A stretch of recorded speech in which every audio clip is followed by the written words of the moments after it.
Assalamualaikum warahmatullahi wabarakatuh. Perkenalkan, nama saya Yolanda Apriliani Lovar.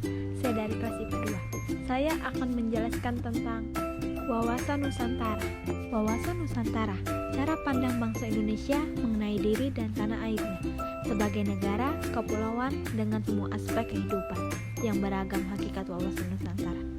Hakikat wawasan Nusantara adalah keutuhan Nusantara dalam pengertian cara pandang yang selalu utuh, menyeluruh dalam lingkup Nusantara demi kepentingan nasional. Dengan kata lain, hakikat wawasan Nusantara adalah persatuan bangsa dan kesatuan wilayah. Wawasan Nusantara.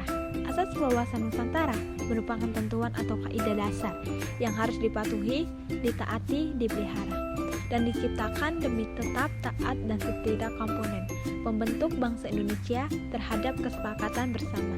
Adapun asas wawasan Nusantara tersebut adalah sebagai berikut.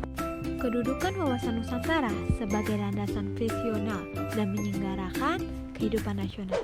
Fungsi wawasan Nusantara sebagai pedoman, motivasi, dorongan, serta rambu-rambu.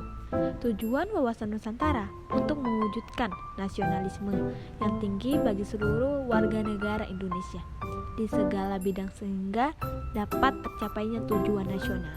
Contohnya Pulau Nipah. Kepulauan Riau negara yang terdiri dari pulau-pulau kecil sepanjang sampai hingga Merauke. Ini membutuhkan perhatian dengan fokus dari warga-warga negaranya. Telah banyak kasus yang timbul akibat lengahnya warga negara dan pemerintah Indonesia, seperti kasus Ambalat, Sipadan dan Ligatan, dan belakangan ini juga timbul kasus pada Pulau Nipah, pulau kecil yang berada di bagian Pulau Riau. Ini bekerja sebagai wilayah pembatas antara Indonesia dan Singapura. Pada mulanya di tahun 1970-an, sedikit demi sedikit pasir laut yang ada di pulau ini dikeruk oleh warga Indonesia sendiri untuk diekspor ke Singapura. Dengan perahu-perahu tongkang yang bermuatan besar, pasir Pulau Nipah dikirim ke Singapura tanpa adanya perawatan dan pencegahan yang serius dan mengenal dampak yang terjadi. Warga pesisir Kepulauan Riau yang bekerja sebagai nelayan dan yang menjadikan pulau ini sebagai sumber penghasilan mulai merasa resah dengan kerusakan yang ditimbulkan oleh eksploitasi tersebut. Bayangkan saja, sebuah pulau kecil yang tidak berpenghuni ini memiliki biota laut yang beragam, yang ekosistemnya terjaga dengan baik yang oleh alam, dan terumbu karang yang masih di asli tiba-tiba terganggu oleh datangnya perahu-perahu besar. Dengan penggerukan yang menarik, betapa ikan yang merupakan sumber penghasilan nelayan ini terusik. Dengan berkurangnya fitoplankton dan zooplankton yang merupakan sumber makanan mereka. Akibat lain yang muncul adalah hancurnya terumbu karang dan keruhnya air laut. Hal tersebut di bawah ini berdampak serius bagi ikan-ikan terumbu lain dan makhluk lain yang di layar Nipah. Masalah timbul adalah penghasilan warga sekitar dan menurunnya kesejahteraan rakyat sekitar Pulau Nipah. Aspek Trigatra dan Pancagatra dalam wawasan Nusantara.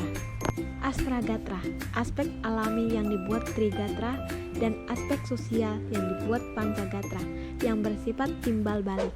A. Letak dan bentuk geografis. Indonesia merupakan negara kepulauan berada pada tengah-tengah jalan lalu lintas siang. Indonesia berada pada garis tengah-tengah bentangan garis ekuator. C. Keadaan dan kekayaan alam. Indonesia memiliki sumber-sumber alam mineral, sumber-sumber flora, sumber-sumber hewani. Hanya saja kekayaan alam itu penyebaran tidak merata, sehingga menimbulkan ketergantungan dari negara lain. Bentuk sumber adanya ada dua, yakni SDA yang dapat diperbarui dan tidak dapat diperbarui. Sumber daya alam harus diolah dimanfaatkan dengan berasaskan 1. Asas maksimal, 2. Asas lestari, 3. Asas berdaya saing. Aspek-aspek Pancagatra. Yang pertama ideologi, yang kedua politik, yang ketiga ekonomi, yang keempat sosial budaya, yang terakhir pertahanan dan keamanan. Peranan dan sifat setiap gatra dalam aspek kesejahteraan dan keamanan. Yang pertama, gatra alamiah mempunyai peranan sama besar, baik dengan kesejahteraan maupun keamanan. Yang kedua, gatra ideologi. Politik tersebut mempunyai peranan yang sama besar untuk kesejahteraan dan keamanan. Yang terakhir, gatra ekonomi. Relatif mempunyai peranan lebih besar untuk kesejahteraan daripada untuk keamanan. Peran serta warga negara mendukung implementasi wawasan Nusantara. Wawasan Nusantara harus menjadi dasar cara berpikir, bersikap, dan bertindak dalam rangka menghadapi, menyikapi, atau menangani segala masalah menyangkut kehidupan berbangsa dan bernegara.